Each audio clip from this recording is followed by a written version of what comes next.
বিড়ালকে ভালোবাসবেন।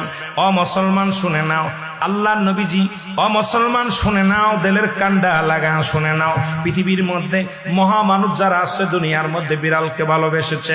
এই বিড়াল একটা গৃহপালিত পশুর মধ্যে পড়ে যায়, এটা এত প্রভুভক্ত হয়, এত মুসলমান শুনে নাও, বিড়ালটাকে অত্যন্ত মায়া করবেন। বিড়ালটা যদি দোয়া করেন, বিড়ালটাকে বিনা কারণে কোনো বিষ দিয়ে মারবেন না, কোনো কিছু দিয়ে মারবেন না।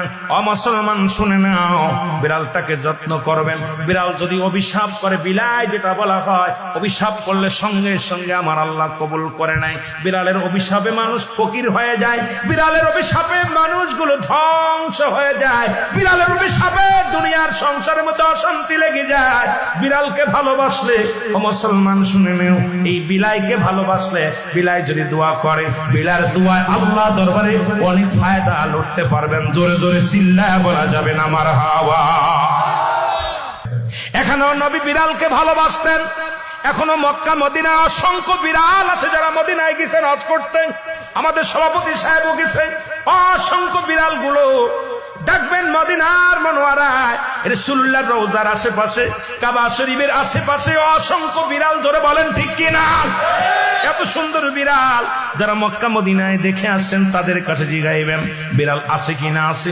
এই বিলাইদেরকে ভালোবাসবেন, বিলাইকে অভিশাপ দিবেন না।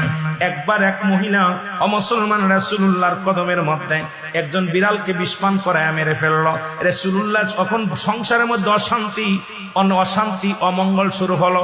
নবীর কদমে আসলেন, ইয়া রাসূলুল্লাহ, ইয়া হাবিবাল্লাহ, আমাদের অশান্তির কারণ কি? জিবরিল আমিন এসে বলে, ইয়া রাসূলুল্লাহ, ইয়া হাবিবাল্লাহ, উনি যে বিড়ালটাকে পালন করতেন, ওই বিড়ালটাকে অনেক কষ্ট দিয়ে মারছে, খানা দেয় নাই, ঘরের ভিতর আটকায় রাখছে, নির্যাতন দিয়া মারছে। এত কষ্ট পেয়ে বিড়াল ছানাটা মারা গেছে। ওই বিড়ালটা বরদোয়া আল্লাহর দরবারে কবুল হয়ে গেছে। তওবা করছে, তওবা করার পর নবীজি নিজেই বলছে বিড়ালকে ভালোবাসো। আর নবীর সাহাবী আবু হুরায়রার কোসের মধ্যে একবার বিড়াল নবীজি আলোচনা করতেছিলেন সাহাবীদেরকে নিয়ে।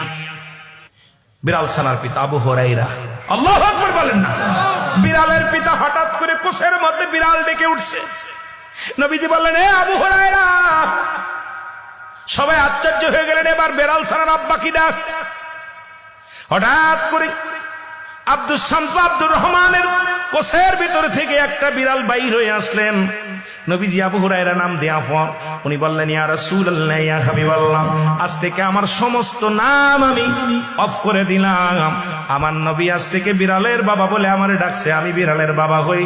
জগৎ বিখ্যাত একজন সাহাবী, যিনি পৃথিবীর মধ্যে বিড়াল ছানার পিতা নামে আখ্যায়িত। জোরে জোরে চিল্লায় বলেন মারহাবা।